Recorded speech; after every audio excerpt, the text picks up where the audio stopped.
so you can watch it later if you need to. One of the things that you can do, and I've talked about this before, is always click on the 3 dots. When you see 3 dots, click on them and see what your options are, because there are generally lots of different things that you can do, and so this is a great opportunity to check that out. So when I click on the 3 dots in my announcements, or on my stream, I can see I could move it to the top, I can edit, delete, or I can copy link. So what I did for you guys yesterday was in classwork, a lot of people have been asking, how do I find the recordings? And so I went down to the recordings topic and I clicked on the 3 dots and I copied the link, and then I went back to my stream and I posted that link here as the recordings. And so the nice thing is as long as you're signed into your Google, as long as you're in my Google Classroom, you can join, you can see that when you click on it, it'll take you straight over to the recordings. If you are not in Google Classroom, or in this Google Classroom, you will not be able to see the link that I shared. And so this is a way to help if your learners, if you want to say, you know, an assignment is posted and you have a website, or if you want to send it out via a different mechanism, you can get a link to your assignments. You can also get a link to your topics.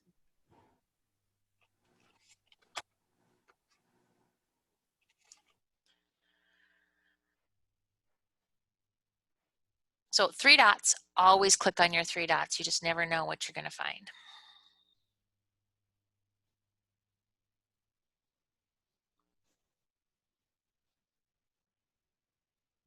So back to today.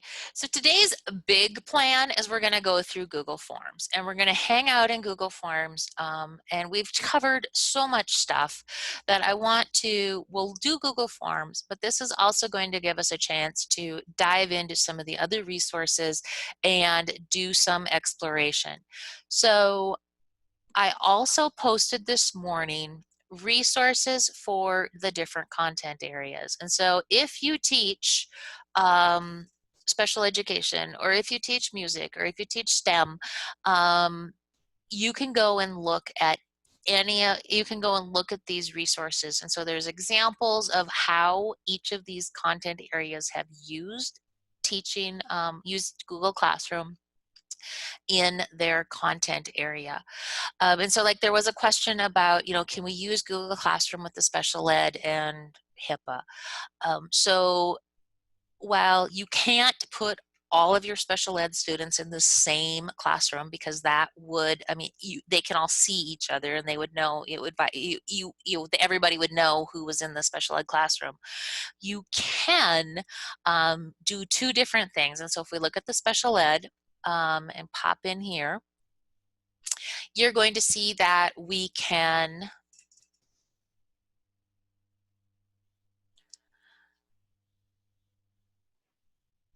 be a co-teacher in a classroom. And so you can be a co-teacher in a classroom with your students and do messages on the stream just to your students. You can also assign content specifically to your students. So that is an option. The other thing you can do is you can create an individual Google Classroom for each of your students. I mean, obviously, if you have a caseload of 80 students, that could be really overwhelming. But if you have a relatively small caseload, or if you have certain students that really benefit from that, you can do that.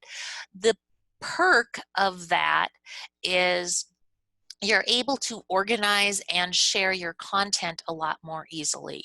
And so instead of saying, okay, I need to copy this for this student, I need to copy this for this student, you're able to like reuse assignments and reuse posts as you need to. And so it's just a lot easier. You can use it as an organizational tool and also as a way to communicate specifically with certain students. I really am excited about this because I've had a lot of teachers take, special ed teachers take the Google Classroom course this summer, and it's been really neat to see how they've either already been using it or they're really excited to use it with their learners. Quick question about how long will you have access to the recording? So the class will stay there until, I mean, unless you guys nuke me from the system, which hopefully they won't nuke me, the class will be there and the recordings and everything will be posted. So unless you unenroll from the class, you will have access to the class and all the recordings and everything. Because I do know that some of this stuff, because we're at all different levels, some of you guys are going to get started and then you're going to do some of the bare minimum, and then you're going to be like, oh, this isn't so bad, and you're going to be able to come back and grab some more ideas. And so I do want to make sure you can come back and look at this. So that answers that special education question, but what I really want, and so I want to give you guys some time today to go through some of the content area ideas and explore those. The other thing, thank you, Susan, for getting Ditch That Textbook unblocked. You guys, we can go back to yesterday and look at some of the ideas in the Ditch That Textbook, because I do think that's another one of those resources that you're going to want to spend a little bit of time exploring. So let's get on to our new content, and then we will, or do you want to explore and then do new content? Let's do yes, no. I'm flexible. So in your participants tab, remember it's the people icon at the bottom of your screen. So if you mouse over the Zoom window at the bottom of your screen, you should see the people. And then you can see the green check or the red X. So new content, or spend some time doing, so yes to new content, or no, you want to spend time looking at the content area and doing some Google form or Google Slides. That was a horrible question. How about I try that again? I'm going to clear everybody. More practice for all. Okay, ready? Let me ask this question again. I'll formulate it better. So yes, if you want to do new content and dive into Google Forms. We will still do Google Forms. I'm just going to give you a little time at the beginning to look at some of the old content. So right now the Google Forms is winning hands down. So 17-4, but there's a lot of you on here. Go slower. Okay. Well, I've got a 22-4, and so it's not anywhere close to the 78 that are online, but we'll go forward. So we'll do new content, and then we will come back and you still have time to go through slides, do some forms, and then also review your content specific areas. So, awesome. No to dive in. I know. We'll give you new content, and then you can come in and we'll give you time. So we're good. You're good with everything. Excellent. I know everything is moving really fast. Trust me. This whole everything is moving fast. It feels like with the vendors and all of the different changes and the products and everything. So I remember when we were logging in as a student, and I had one of you guys show me, and you were in as your Gmail account, and it told you that, and that was so awesome. I was sharing that with a colleague last night. I'm like, did you know it tells you what account you're logged in? And so she's training on Google Classroom as we speak, and she's like, oh my goodness, I did not know that. That is new. I mean, and so many new things. So we need to give ourselves grace. We need to give our students grace, and we just need to keep plugging away. So good luck. And PE, I need to come up with some stuff for PE for you. I just have not had time to gather the PE stuff. So you are on my list to add a special PE content area. So hopefully tomorrow you'll see that, okay? All right, so what we're going to do is we are going to dive into Google Forms. So how I'm going to facilitate this is I'm going to, I want you to either go to your classwork and go to assignment 007, which is Google Forms. But the other thing I'm going to do is I'm going to copy the link for this assignment. And because as long you guys are all in my Google Classroom with me, I can paste, so here's the link to 007, and I can paste that in the chat for our Zoom call. And you are now able to click on that and get to our assignment 2. So you have options, but you need to be logged into Google Classroom, and you also need to be part of this Google Classroom. So that's how that works.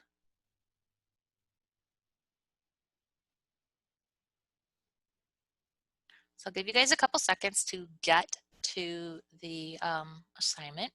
And then once you're in, obviously my numbering scheme is off. I will tell you that so remember how I talked about how you can create a class and you can do all these really cool things, and you can copy them? When you're in different domains, you can't. And so this week I am working with Tio Spazina, I'm working with you, I'm working with Enemy Swim, and I'm working with Takini. And each of you has your own domain. And so I have to recreate content in each one of them. And so I am kind of sort of meeting myself coming and going. So I'm sorry if we have if we have anything that's you're like, wait a minute. So we're in Google Classroom Forms and Quizzes. You have art.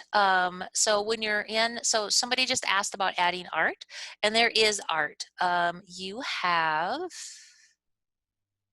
did I not add it? Huh. I do have art. I will add it over. Sorry. But there is art. Maybe it's here. Yep, you can get in the fine arts. You have a bunch of art stuff. So go into the STEM CTE, I think is where you'll want to try. But I will make sure I pull that out. So no worries, Desperate Dozen.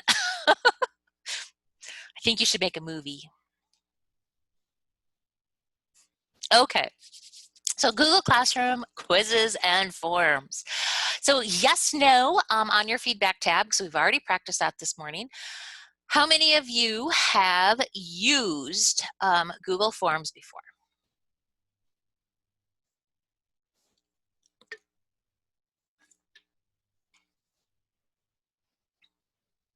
So this one, definitely the no's have it.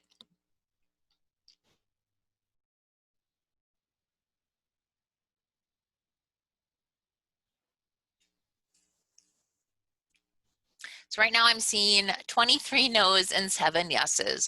So those of you that have used Google Forms before, do you want to share in the chat what you've done with that?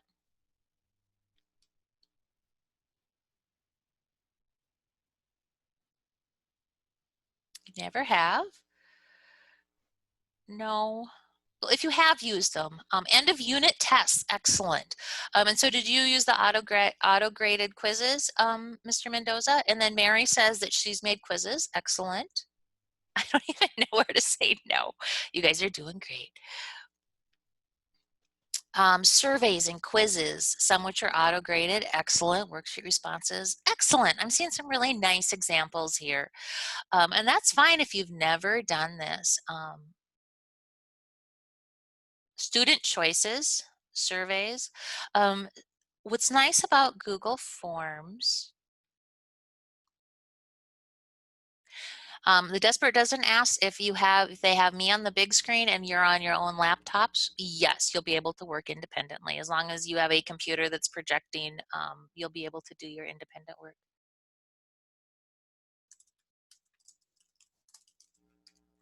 Cheryl, I just shared the link to the music resources for you. All right, so what I'm seeing is that the majority of you have not used forms, and so that is perfectly fine. So once you've gone to the quizzes and forms assignment, once you've gone to the quizzes and form assignment and we click on the 004 document, we're going to kind of do a big overview of forms. I'm going to give you a little bit of time to explore some different ways that you can use them. And then we're going to go through a dry run of what forms can look like and the different features that you have. So how do you get to forms? Forms can be found two ways. One is from the waffle. And so when we're in Chrome or we're in our Google Classroom and you can see the waffle, you can click on the waffle.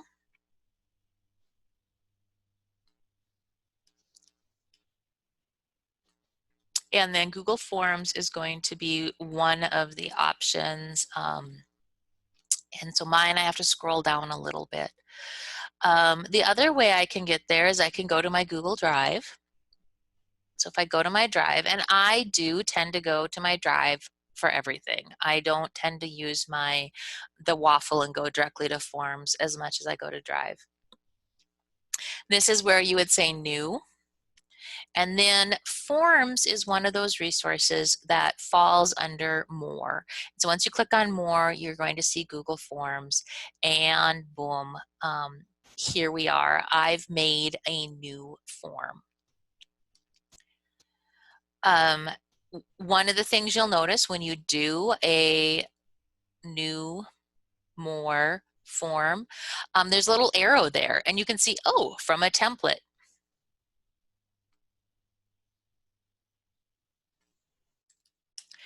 And so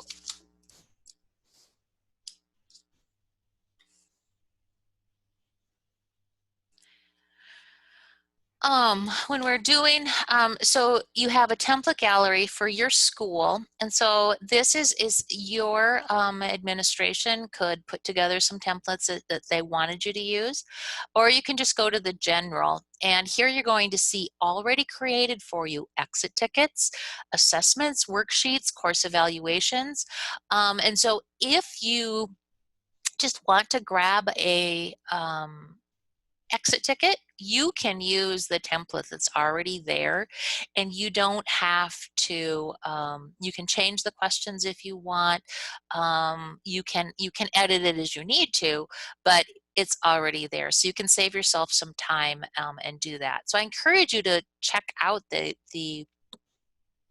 templates, just because it gives you that opportunity to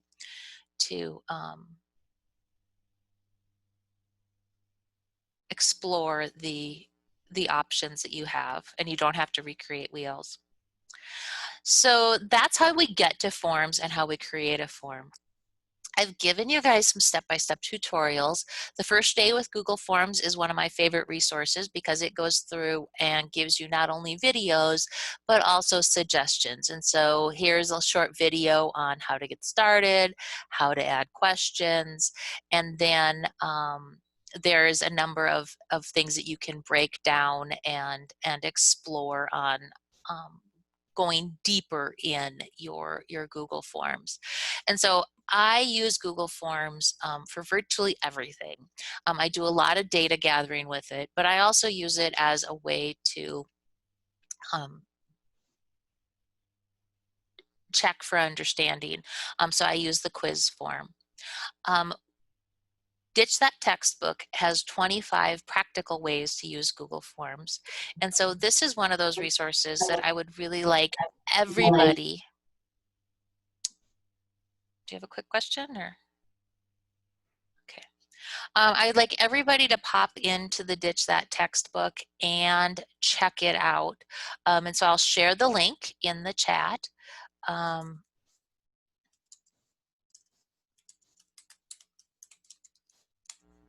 So you can go in and see this. Susan said that it's unblocked. So try it again. I mean, Susan's working for us. So try it. And if it's still blocked, then then we'll ask them to unblock it again. Can you guys get in okay?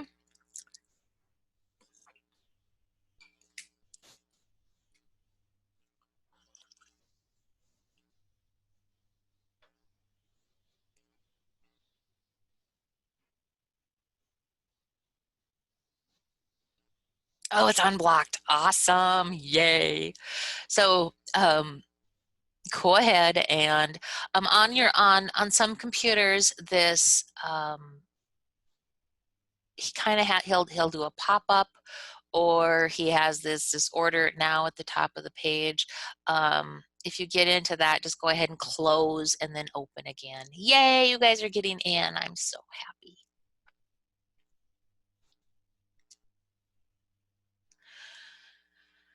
So he goes through and talks about different ways to use Google Forms in the classroom and school. And so I'm going to give you about 5 minutes to, skim through this. You're noticing that he's going to give you examples of some forms so that you can use that. So I'll give you about 5 minutes to explore these, and then in the chat, so great ideas of how you want to sample. Oh, the digital escape rooms. I'm so excited that you talked about that, Peggy. Those are so very fun. How is the Tech Like a Pirate book? Actually, it is a good book. The Ditch That Textbook books are really good. And so you guys, I sent everybody's Ty Reed's account last night, except somebody bounced, and I need to come back and see who that is. So I will. One of you is not set up. It's I feel like I don't remember which one, but so I need to make sure I get a correct email. But the rest of you guys are all set up that have signed up for Ty Reed's, and so let's see, Matt Miller. I have ditched that textbook. I have don't ditch that text, don't ditch that tech, and ditch that homework. I do not, that Tech Like a Pirate book is not available to add yet, but I do have a number of his books in Ty Reads that you can access.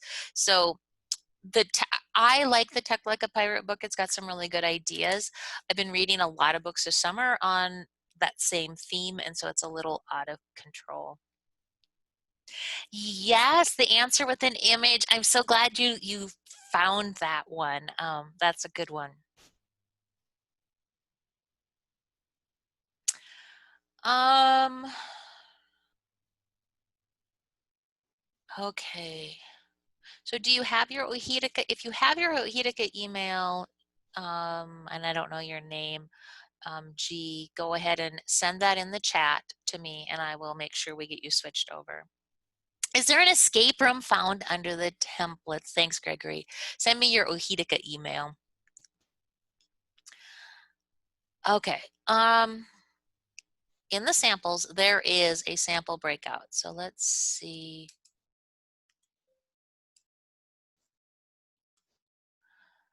Escape rooms. Okay, so they call them digital escape rooms.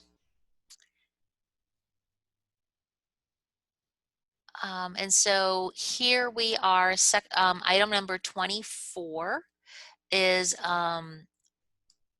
so on this page, item number 24 has some sample escape rooms.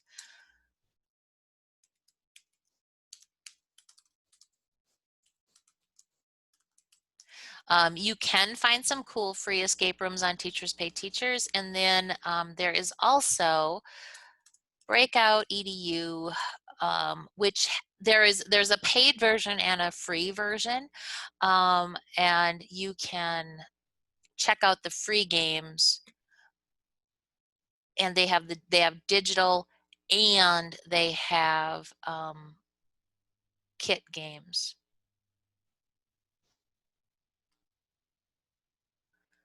All right, Gregory, I will take your email and I will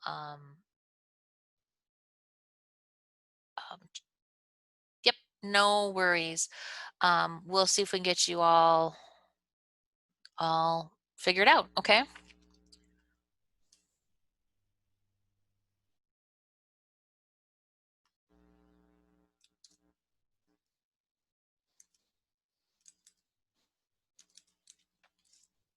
So Breakout EDU might be something else to check out if you are really looking at wanting to dive into the breakout rooms. But know that it is a paid and free options there. So you can do stuff for free, but you do need to kind of pay attention to that.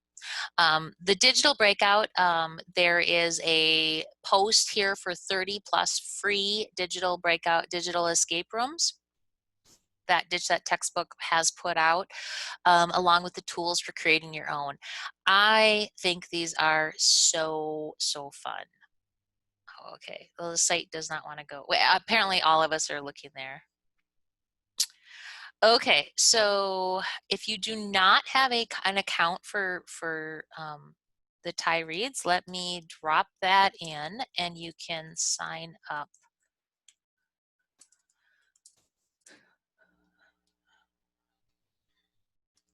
So go ahead and sign up. So if you do not have an account at Thai Reads, go ahead and sign up on the link I just shared in the chat, and you can sign up. If you are not on a shared computer, you can go back to our content, and I do have the Thai Reads professional development. I have the information here along with how you can sign up. So hopefully that helps a little bit. Okay, so let's go back to looking at forms. So you guys have some really awesome ideas. So the customized.net library home is where you will sign up for the Thai Reads account. The breakout U is just more examples for the escape rooms.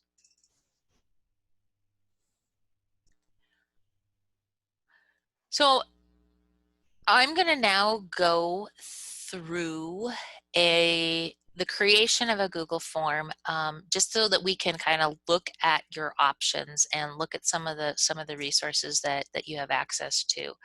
And so I'm going to go to my drive. I'm going to go to New, More, and then I'm going to say Google Forms, and I'm just going to start out with a blank form. And so there's a difference between forms and quizzes. One of the, a form does not do the grading, and a form is really great for gathering information. And so I use forms like when you guys signed up for the Thai Reads account, that's a Google form. That's how I gather that information. If you're sending out, wanting to get information from parents or get that student, that get to know you, a form is awesome for that because you can gather information. Because you can put your responses in a spreadsheet, this is also an awesome way to get some real live data to use in your classroom for like math, because you can ask questions, you can ask the class to design a form and gather data. So you might want to ask questions like, who has a pet? Or what kind of pet do you have? And then you can find out that there's, 3 dogs and 4 cats and 1 hamster, and you could chart that. And so forms can give you a lot of functionality. The other thing we can do with forms is we can make them a quiz, and that's a setting when we set up our form to turn on and off. So let's get started. Here's my untitled form. I'm going to name it Demo Form.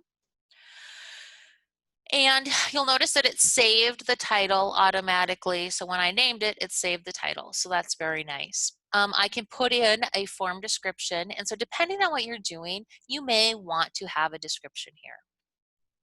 I'm going to go back across the top here so that we can look at some of the other functionality. So on the upper right hand corner, you're going to see the customize theme option. This is where you can set your colors. You can upload a header image if you want. You can set your font. So you can do some really fun things like that. Excuse me. And so if you do want to customize it, you can do that.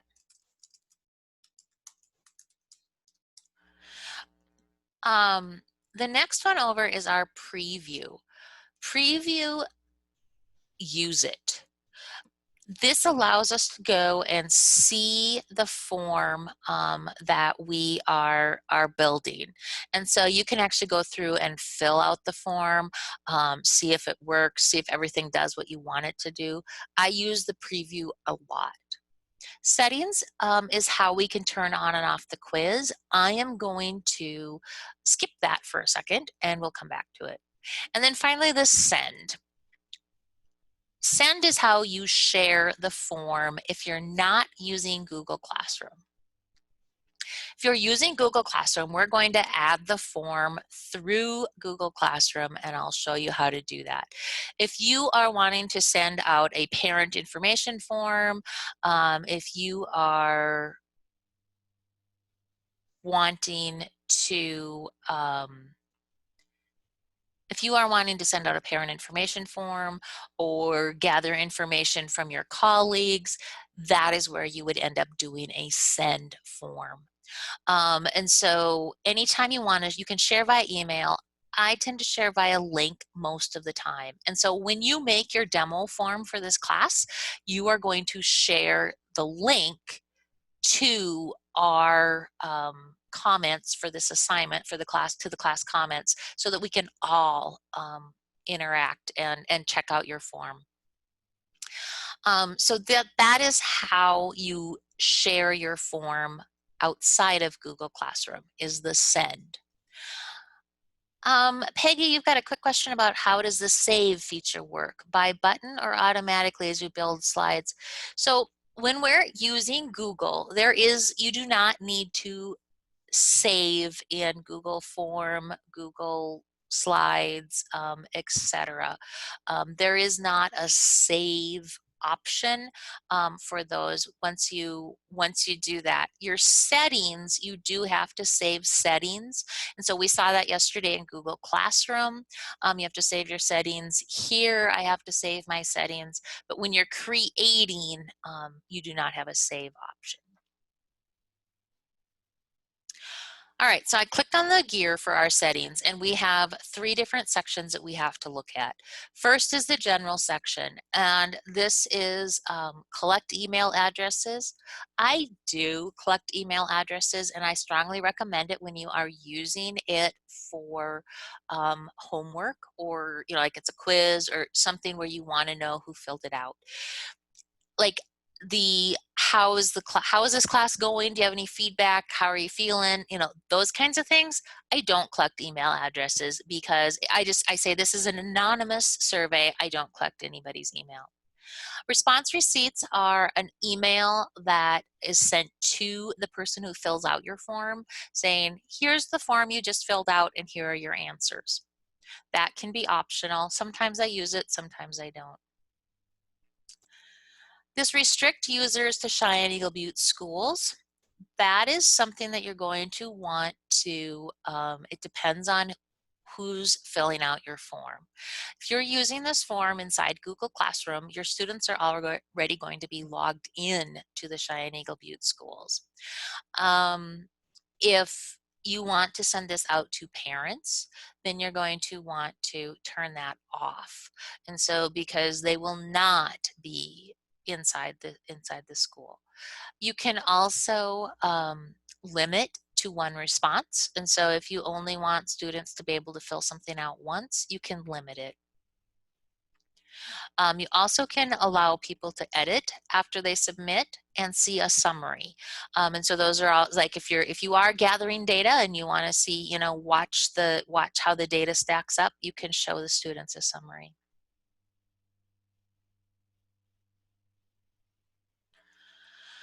All right, so let's look at presentation.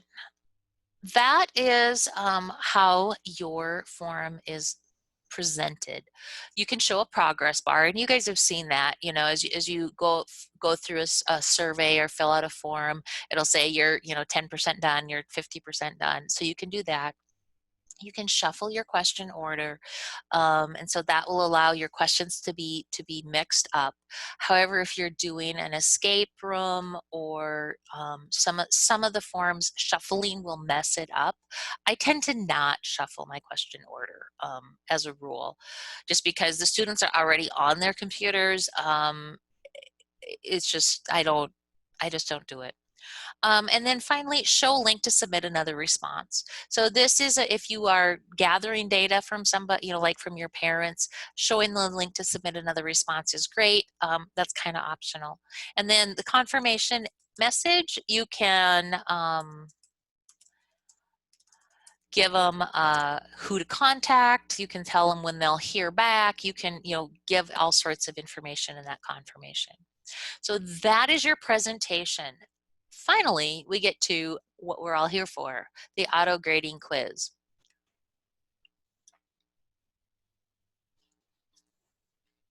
So I need to turn it on as a quiz. So now this is a quiz and I can assign point values and answers to allow auto grading.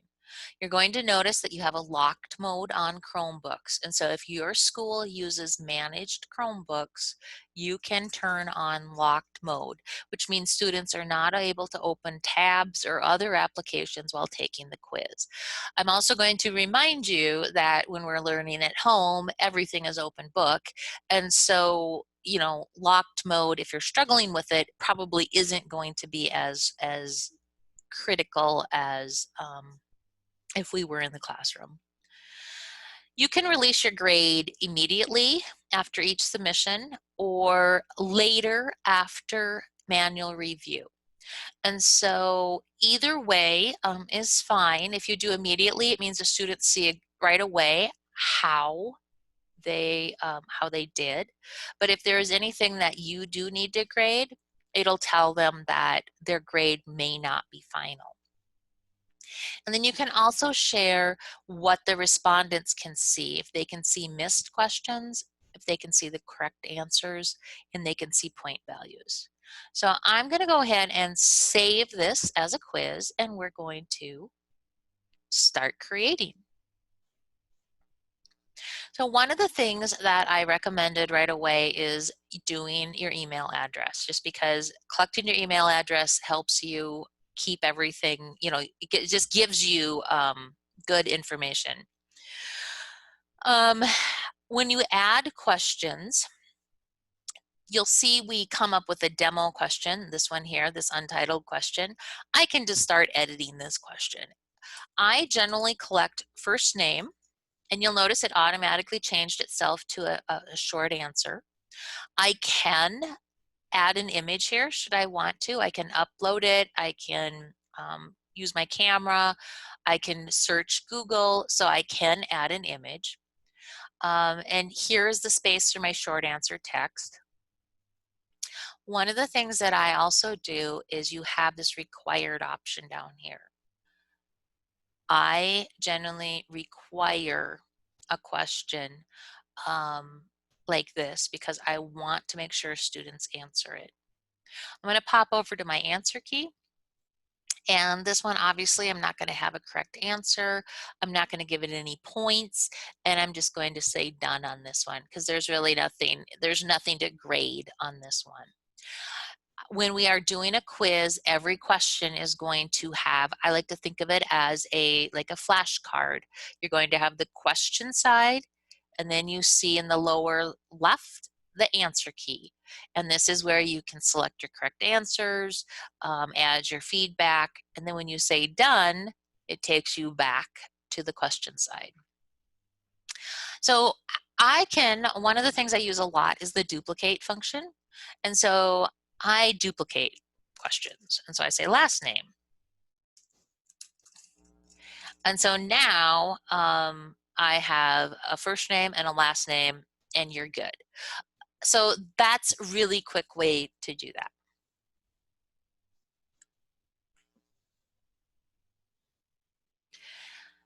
If I wanted to, you'll see I have a floating bar here. And so I'm going to talk about those really quick. I can add a question. And so if I click on add a question, it's going to just add another question. My required, I have to reset that if I want it. This is where I can select a number of different types of questions. And so I could do a paragraph. I can do multiple choice, check boxes, a drop down. Students can upload a file. You will notice that when files are uploaded, they are required to sign in to Google. And so you will need to make sure that they do that. You can do a linear scale, a multiple choice grid, a checkbox grid, or you can do date and time. So those are your default questions. The nice thing is you can also import questions. And so I can go in and I can find a quiz that I've already done. And so I'm going to grab this exit ticket one. And it brings up all the questions that I have on that form. And I can say, I'm going to ask that question. I'm going to ask that question. Okay.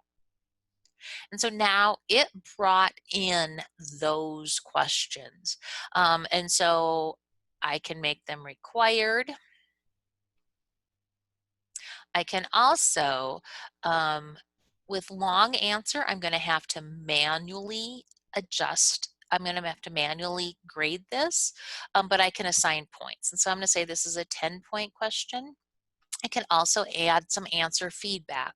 And so here I can add in a link, or I can add in a video and have that. So I'm going to say done. And this one I'm going to say is also a 10-point question. Done. Okay. So that is the first two. The next one down is our text. And so you can add a title and a description. And so this is one of those things where if I wanted to, I could say, here's our next section. So we've done a little reflection and now we're going to do the next section. I can add in as much text as I want here, but I'm going to add in a quick section here. So for those of you guys that are wanting to do escape rooms, the sections are where it's at. So when I add a section, it actually makes a break in my form. So I'm going to stick this up. So now I have, I've moved my, oops. I want to move this, sorry. So I can drag and drop my questions and rearrange things so I can have them exactly where they're at. So this is going to be our sample math section. And we're going to show how we can bring our sample video section. So one of the things we can do is we can import a YouTube video. And so it will actually play it. So I can search. So remember how yesterday we looked at the question feature in Google Classroom? The other thing we can do is we can embed a video. So here's my Google Classroom tutorial. It's right here. Now I can add in a couple quick questions.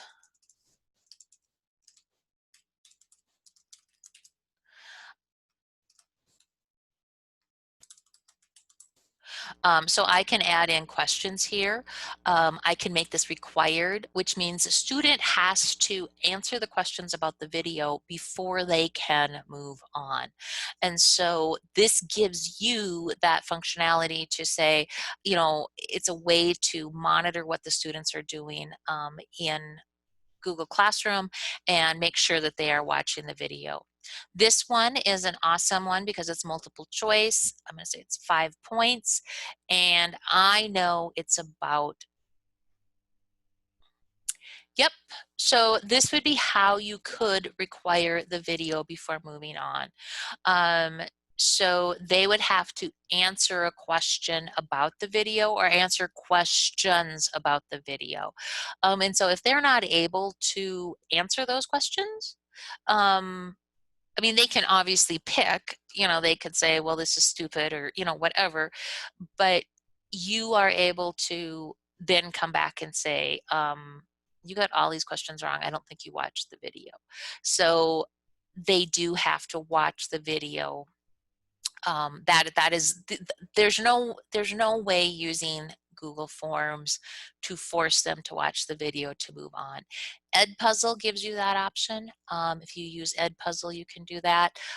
They can watch, you can embed in questions, they can watch some more.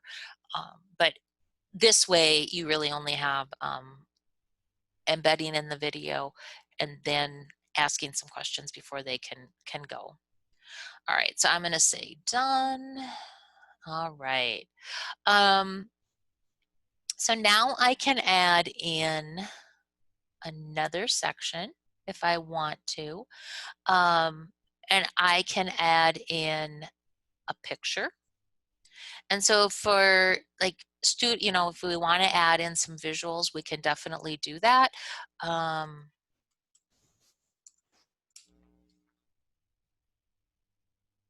So if I come in and I want to talk about how many apples do we see, I can bring in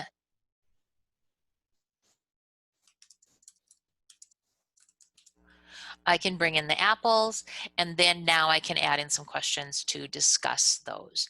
And so,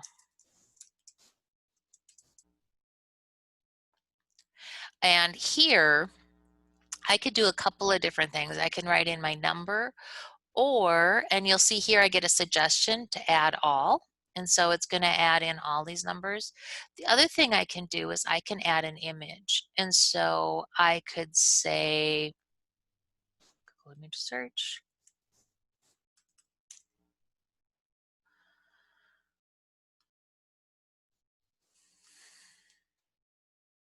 Except I put that on the 5. We're going to make that a 3 now. Oops. It doesn't like me to have duplicates. As you can see, it's kind of, so let's go here and we'll find the 5. And so I can bring in, so if I have fun clip art that I already use, I can use that. I can also bring in images. So you have a number of options. I think that's 5. Excellent. Okay, so I'm not going to do all of the options with images. We'll just do 5 and 3. And so now I can create my answer key here. I'm going to choose the correct answer. I'm going to give it 5 points.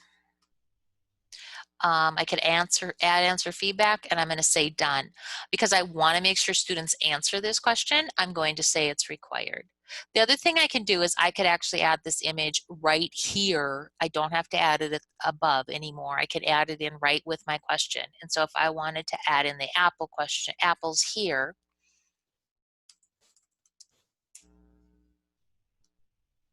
I can do that, and I can bring it in right with my question. And so everything can be all together. How many apples? 3 or 5? And so you can see you have everything all in one spot. So lots of options there. Let's see, what else do we have? So we've done all of the different things. Sometimes you'll find you'll have to do, like if you have a worksheet, this can be a way to bring in a worksheet by bringing in the image. You can, oops, see.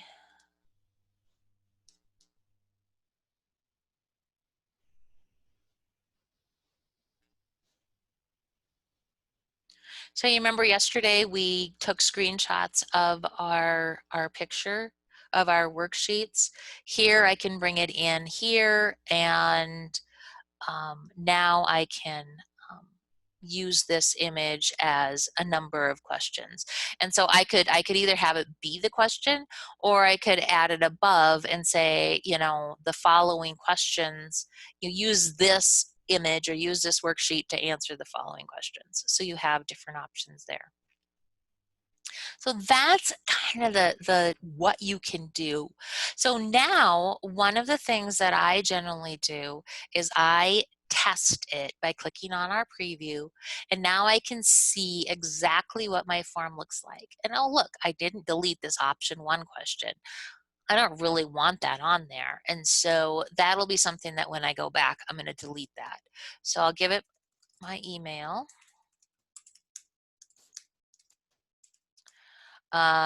This is a required question, so I have to answer it. You'll see the little asterisk means I have to answer it. So, and then because I put sections in, I'm going to be able to see only the section that I am on at the time. So like here, I have the video. I have to watch this video before I can answer this question to move on. I mean, so I could guess, but I do need to answer the question. And I'll show you one more thing that you can do with this. So I'm going to say it's about Google, go on. Here we have our apple, so here's the picture, but here is also the picture. So you can do it either way.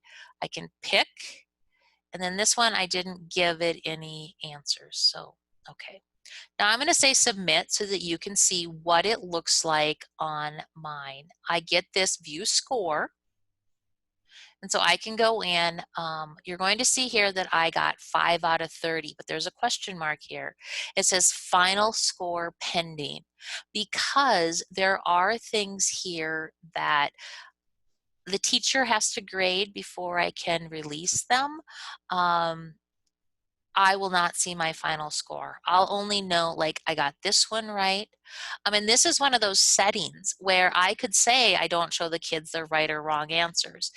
So let's go back to our settings. Oops.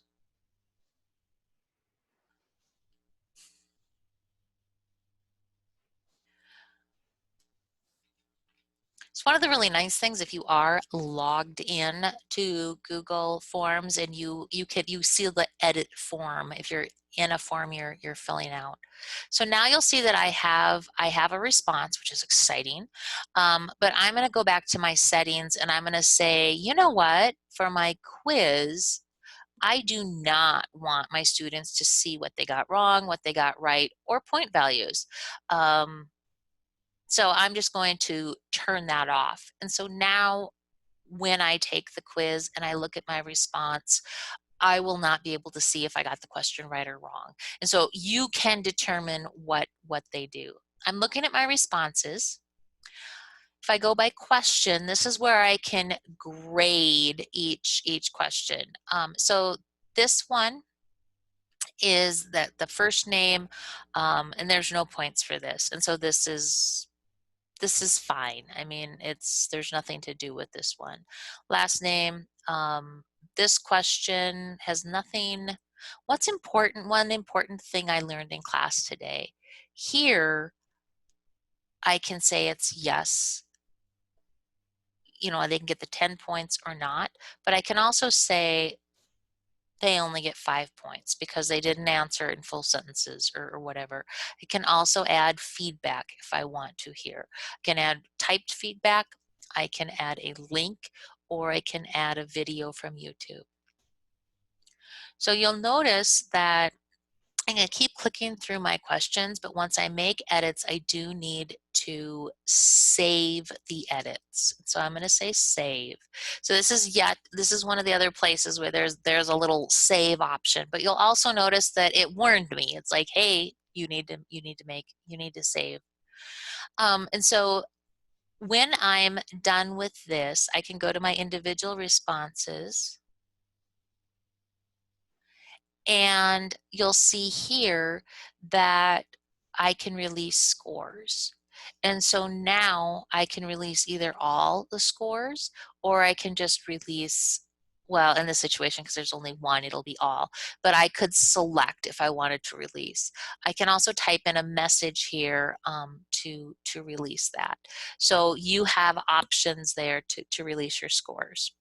So that is Google Forms in a nutshell, and kind of all the different things you can do. For those of you guys that are looking at the escape rooms, I would definitely go through those, see if you can find a sample form or go through those instructions, because they do utilize some of the sections. They also utilize some of the other features that you need to activate to be able to use to make that work correctly.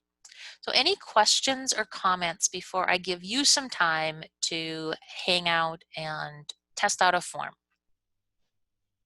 Oh, good. I'm seeing forms are already in the class comments. Yay. This is so awesome.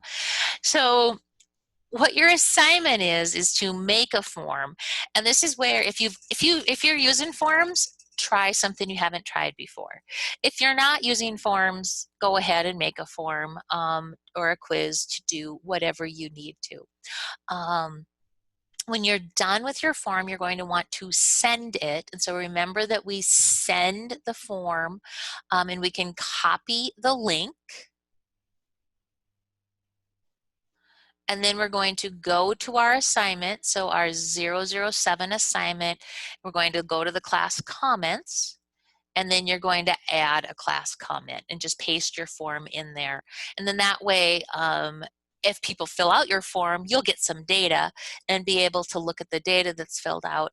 And also, you might get some different ideas for forms. So now is time to check out those forms. So I'll give you guys about 15 minutes to create a form, learn more about forms, and I'll be here to answer any questions that you have.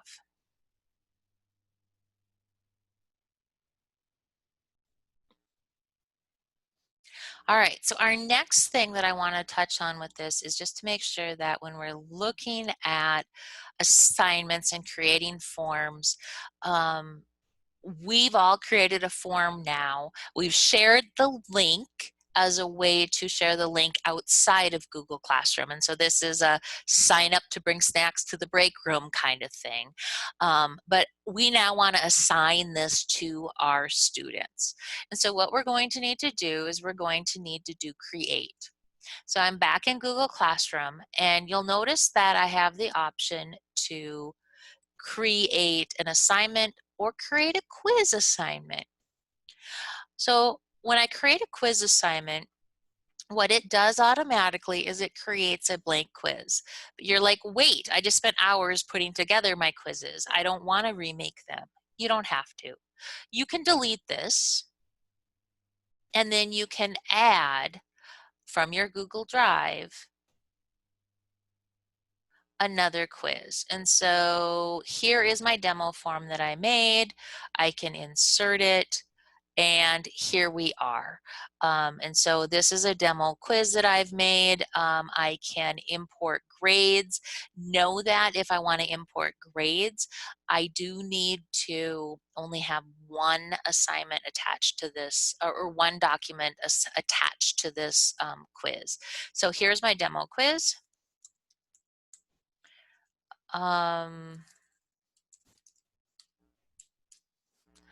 And we're good to go. So you do not need to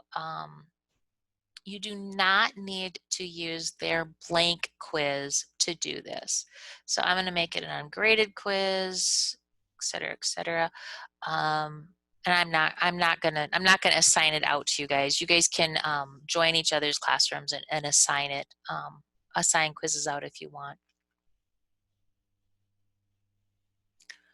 So that is how you can do that. The other thing you can do is you can create an assignment, and then you can add the quiz from your Google Drive just like you do anything. And so here's my demo quiz. I can bring it in, and now it still acts like a quiz. So you have options, but I just don't want you to feel like when you create a quiz assignment, it gives you that blank one, that you have to fill out a blank one. No, you can use something from inside your Google Drive that you've already made. So questions, comments on quizzes and forms.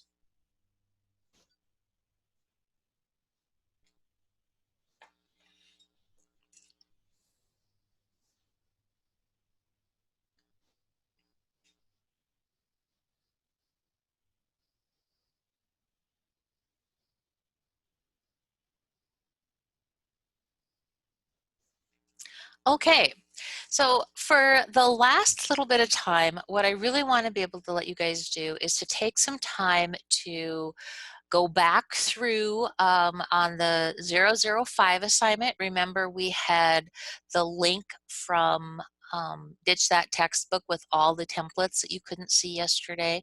I really would like you to see that and be able to explore that. So it's going to be very similar to what we saw looking at the Google Forms resources. So here's,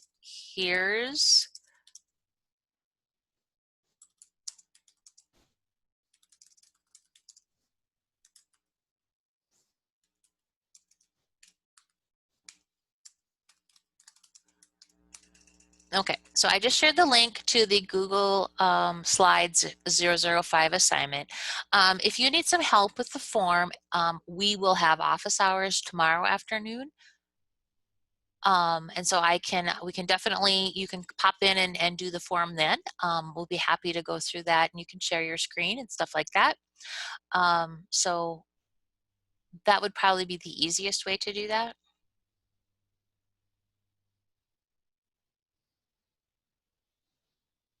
So in the 005 Google Slides, when you click on the resources in that assignment, you're going to see that we have those ultimate Google Slides teacher resource from Ditch That Textbook.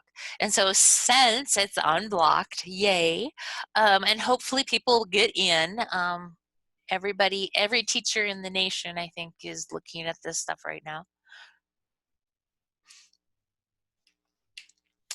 This is one of those resources that can take a little bit of time to explore. I would really recommend looking at the Google Slides templates, just because that can, kind of give you a starting point.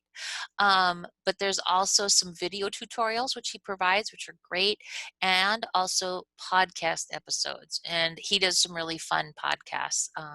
So if I click on the Google Slides templates, you are going to get some game templates. If we scroll on down, you're also going to see interactive notebooks. And then this is what I was encouraging the K2 peeps to look at yesterday, was all of these templates for ways to ditch that textbook in K2. And the nice thing here is, if I click on read more,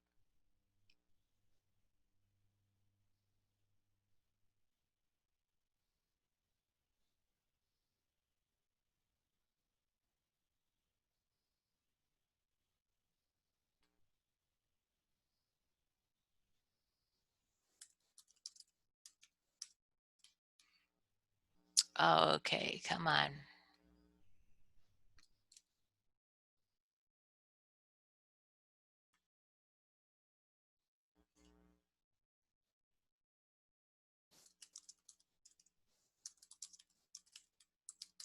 Oh, it doesn't want to go there today. So we've had really good luck. You guys may be able to get there. It might just be me. But I would encourage you to, especially the elementary peeps, to look at this one. For any of the like ELA, science, social studies, this interactive notebooks are really great, because it's essentially a notebook in slides.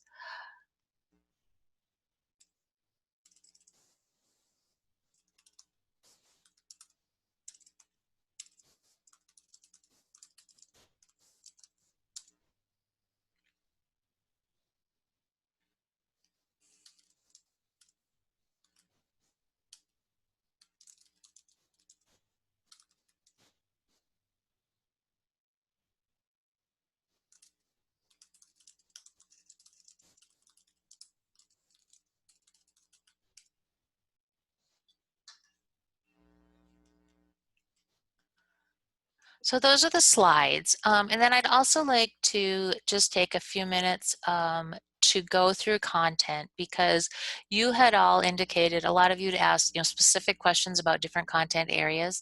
I will pull it together resources for PE counselors, and then I'll also make sure that art is highlighted.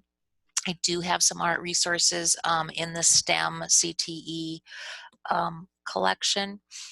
So we kind of looked at the special ed resources, music resources. There's a lot of stuff here for teaching music online and different content there. One of the things that I've added in is some links for resources for the music classroom. And this is something that a lot of the teachers that I've worked with that have taken Google Classroom are like, I don't know how to use Google Classroom with my students. And this is going to give you those options. And so you can see lots of different examples of Google Classroom. And then if we scroll on down, you're also going to see this is where your art resources are. So you can go in and look at your art resources, your music resources, and then I even have more resources. So kind of a hodgepodge of different music resources there. So that's the music. STEM CTE Google Classroom. I don't know why I wouldn't teach STEM and CTE in Google Classroom at this point. So many cool things. So this Google Classroom tips for the tech advocate is a really great collection of using more of a project-based model. And so they just give some ideas of how you can utilize Google Classroom. Once we pop into the CTE Wakelet, you are going to find content that will just blow you away. So lots of different resources from all over. One of the things that I was really impressed with is like the NAAE has a place for agriculture educators to share. TSC has virtual field trips. But then if we keep on scrolling down, there is resources for shop class over Zoom. There's this learning objects from WISC online. You can go in and you can look for, these are learning objects. And so if I go in and I look for something on, manufacturing and engineering and welding, for example, I can see all of these different welding examples. And when I click on them, so the learner will be able to read and interpret thread notes from a print, which means nothing to me, but I hope it means something to a welder. We have a safety scene welding edition. And so once we click on these are all animated interactives. You can share them into your Google Classroom just by using the link. And so these are resources that you can turn around and share. Okay, so the CTE stuff, tons of resources, super fun things. I just can't wait to be a CTE teacher.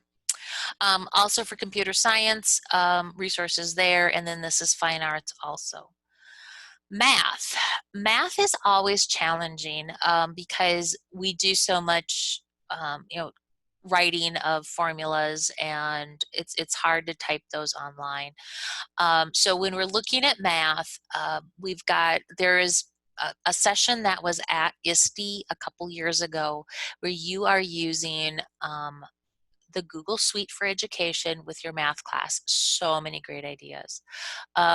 There's also some interactive math for Google Classroom. So a couple different, ideas and resources and ways you can structure things. Teaching math with Google Suite. GeoGebra are free math apps. There is a class, an article on transitioning to paperless. Here is using Jamboard, which we played with yesterday, and then some other additional resources here that you can play with.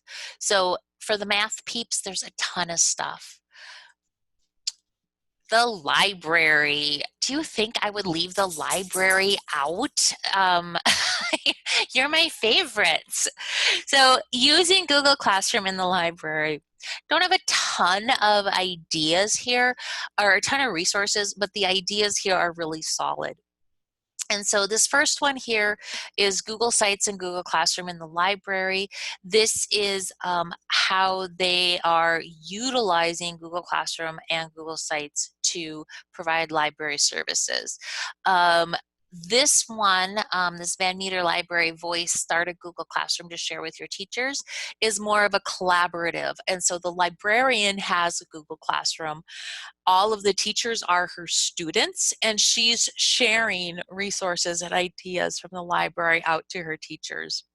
And then this Laura Sherman has also done, she's got examples of incorporating Google Classroom into the library. It's got an elementary focus, but really the resources are relevant K-12. So there's your library stuff. So I wouldn't leave the library out. I would leave poor PE out, but not the library. Sorry, PE. World language. So when you're teaching language, how can you do that in an online format? Love some of these options. So when we're looking at this, we have a number of different resources. Flipgrid is one of them that I talked about yesterday, I think.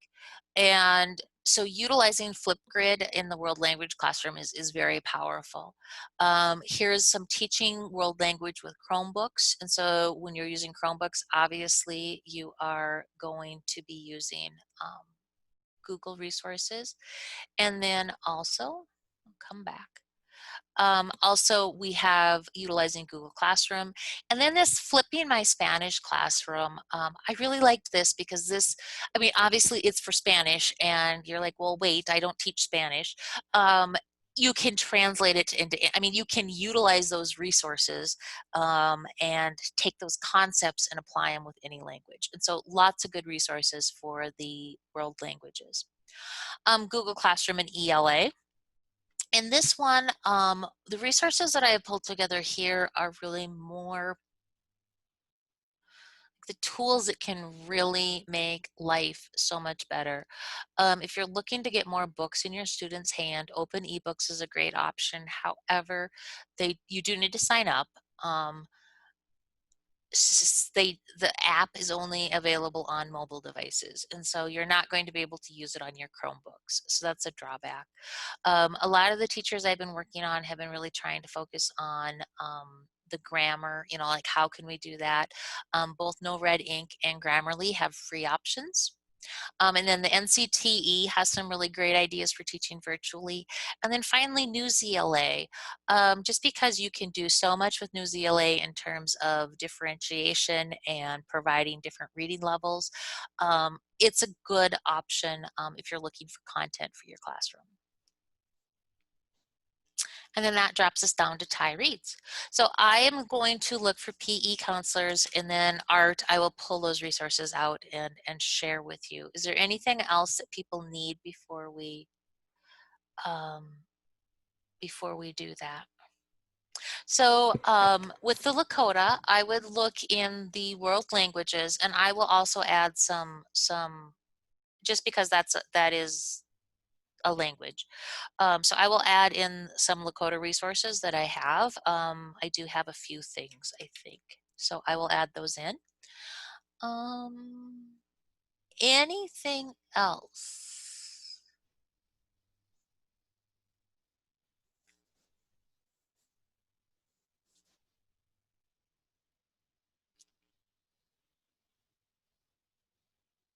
And Tiffany, I'm not sure how other districts are making sure that Lakota is able to be taught.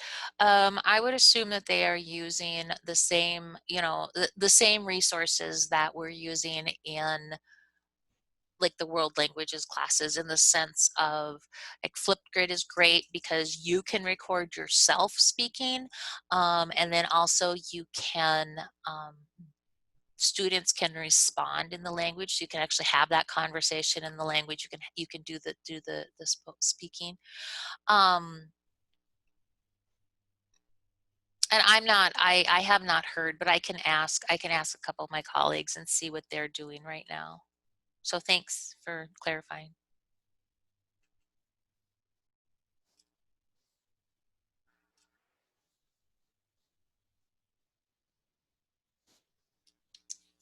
Okay, so we've got about 6 minutes left. So is there any other questions? I mean, we've covered a lot of stuff since Monday. We do have office hours tomorrow afternoon so that you guys can come and really ask, we'll share screens, we'll troubleshoot, we'll walk through things. Great opportunity to figure out what's going on and what's not working and why it's not working. Um, any other questions before we wrap up for today?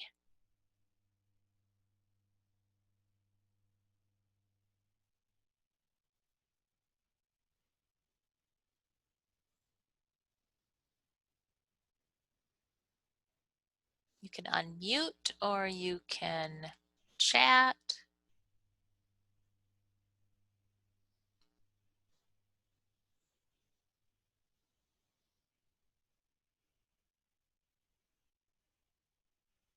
Okay, so office hours are tomorrow. Okay, Cheryl, it will not let you open the music link. It won't let you open the Wakelet when you click on that initial link. Is that what you can't open? That might be your computer, Cheryl, actually. Let me look and see. I'll just make myself a note to send you the links directly and not in Wakelet, okay?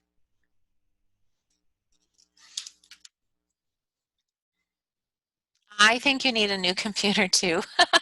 I'll vouch for you. I'm looking up office hours as we speak. I don't want to tell you wrong.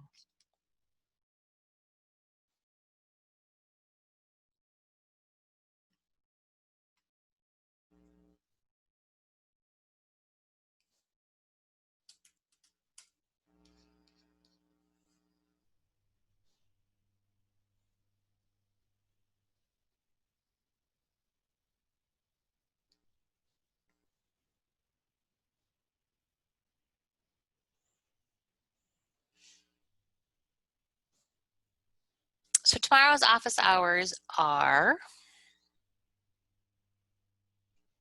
from 3 to 4 tomorrow afternoon. So tomorrow we're going to be going deeper with some Google specific applications.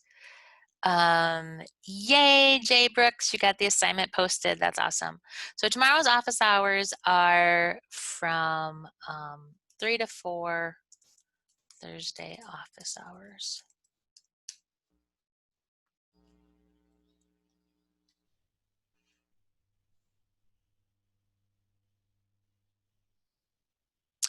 So, okay, I use the email address that you signed up for Tyreed's in. So the Desperate Dozen, which I love that name.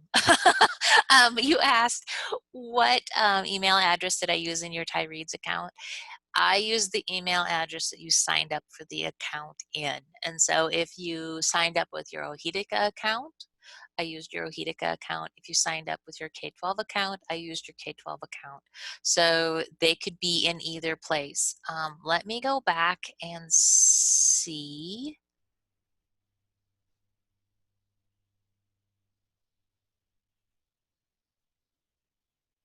Um,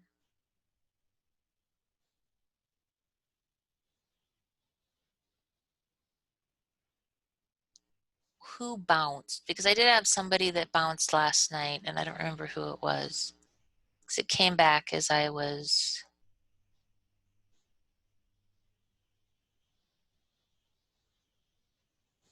I'm not finding it. Oh, here we go. Actually, it was this morning.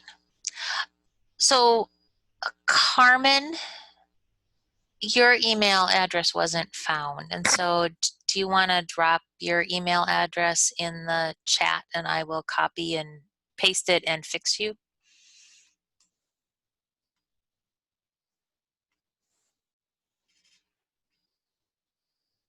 Carmen A.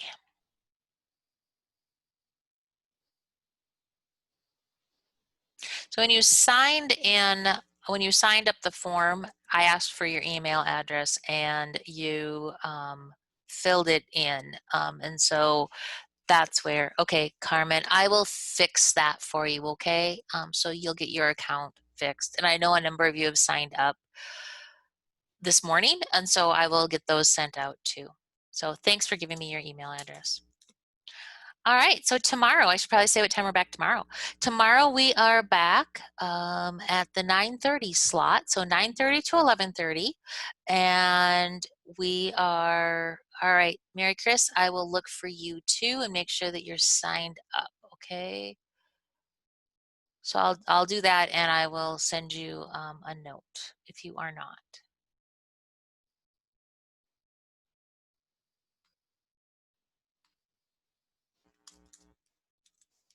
So tomorrow we're back 9:30 in the morning and we're going to go deeper with Google specific applications. And so I can't wait to see what we learn tomorrow. Well, have a great night. And I'll see you guys tomorrow.